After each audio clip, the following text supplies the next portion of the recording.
Between flame and darkness, Jamie and Dakota's European escape. The afternoon rain fell steadily across London, a grey blanket covering the weary city.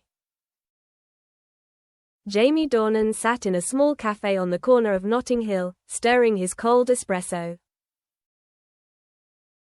He had just finished a long, exhausting photo shoot for a fashion magazine, his mind still buzzing with the sounds of cameras, flashbulbs, and endless instructions. His phone rang, a text message from his manager. "Jamie, there's an independent film project in Europe. The director wants to keep the actors' identities a secret until filming is complete. They're only revealing that your co-star is Dakota Johnson." Jamie raised an eyebrow. He and Dakota had acted together years ago, forming a cinematic duo that had captured global attention. Then they went their separate ways. They hadn't seen each other in a long time. This message was like a strange wind, stirring up memories and evoking something vague, curiosity, worry, even hope. He texted back, "Where?" They just said, "Start in Lisbon, then travel by train through Europe."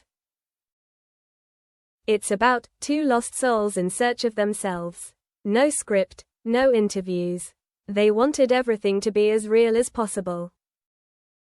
Jamie chuckled. An unscripted trip? It sounded both crazy and exciting. 3 days later, he arrived in Lisbon, the city of honeyed sunshine and melancholy fado. 2. Meeting at Santa Apollonia Station. The station loudspeakers blared. Passengers got on and off, the wheels rolling on the old tiles. Jamie, wearing sunglasses and a backpack, looked around for a contact. "You're earlier than I thought," a female voice said behind him. He turned around. Dakota was standing there, in a long beige coat, her hair tied back, her face glowing without makeup. Their eyes met. In that moment, all the noise around them seemed to fade away. "It's been a while," she said, her voice soft but somehow warm.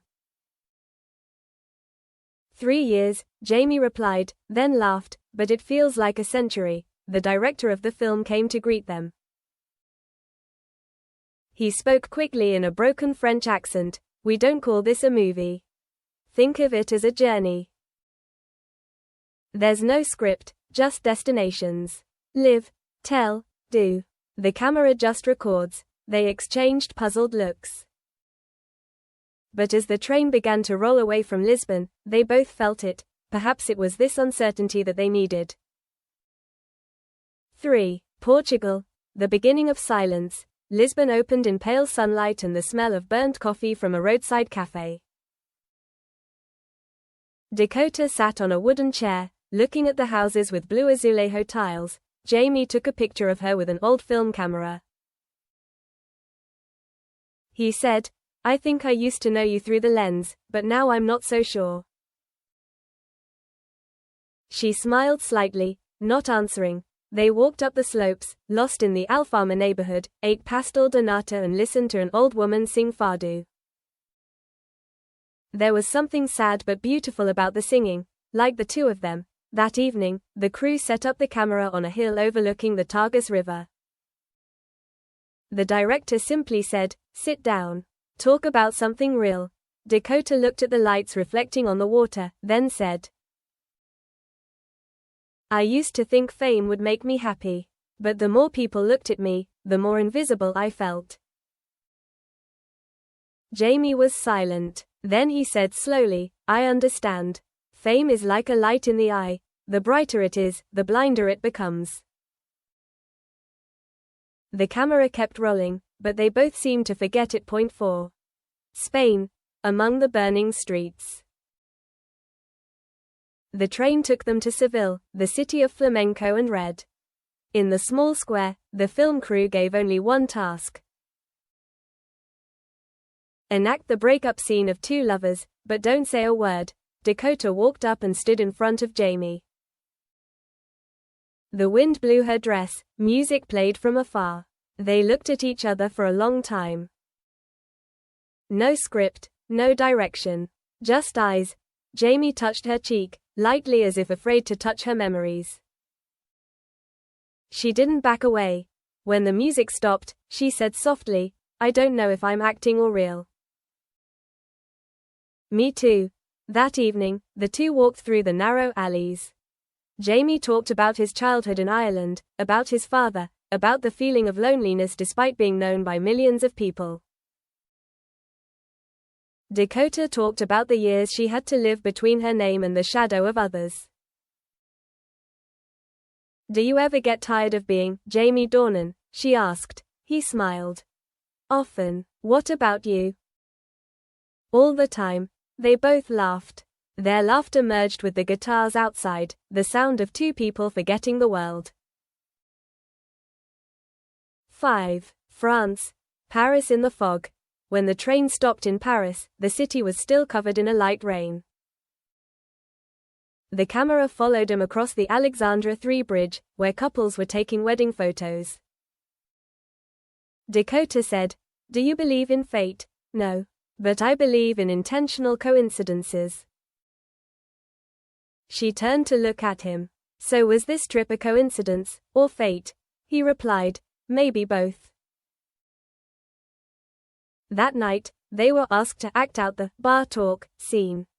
But when the cameras started rolling, no one said anything. Only their eyes met in the air filled with cigarette smoke and jazz music. After the scene, the director nodded, "Perfect. You two don't need dialogue. We have it all in our eyes." They left the bar at midnight, walking along the Seine. Dakota whispered, "If one day you can't act anymore, what will you do?" "Maybe I'll open a coffee shop somewhere, near the sea. I'll come and have coffee every morning." They smiled. But behind the smile was something no one dared to name. 6. Switzerland. Where time stood still. The train ran through the snow-capped Alps.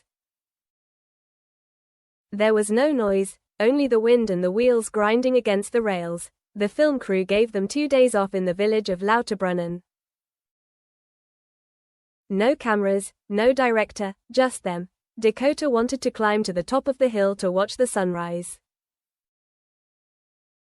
Jamie went with her. On the top of the mountain, the sun rose, golden on the snow. She whispered, "You know, sometimes I think I'd give it all up, Hollywood, movies, fame, just to live in a place like this." "Why not?" "Because I'm afraid I'll disappear. And maybe, I want to disappear." Jamie was silent. He put his hand on her shoulder, just a light touch, enough to say he understood. That afternoon, they sat by the lake. Dakota took a small piece of paper from her pocket, a scribbled drawing of two people sitting back to back, looking out at the sea. "I drew it the first night in Lisbon," she said. "I don't know why, but I feel like I knew where we were going." Jamie smiled. "I think sometimes the heart knows what the mind doesn't dare admit." Point 7. Italy. The city of unspoken words. Venice greeted them with mist and the sound of water lapping against the boat. The crew said this would be the end of the journey. The final scene, the two met on a small bridge, saying goodbye, not knowing if they had ever loved each other in real life or if it was just in the movie. Dakota looked at him. "If this was the end, what would you say?" Jamie replied, "I won't say goodbye. Because what's real doesn't need to end." The camera stopped. No one in the crew said anything. Then the director nodded slightly. "It's done. Thank you." But as everyone left, Jamie and Dakota remained on the bridge. The wind blew, carrying the smell of salt and thyme. She asked, "What now?" He replied, "I don't know. But maybe we should keep going. Not for the movie, but for ourselves."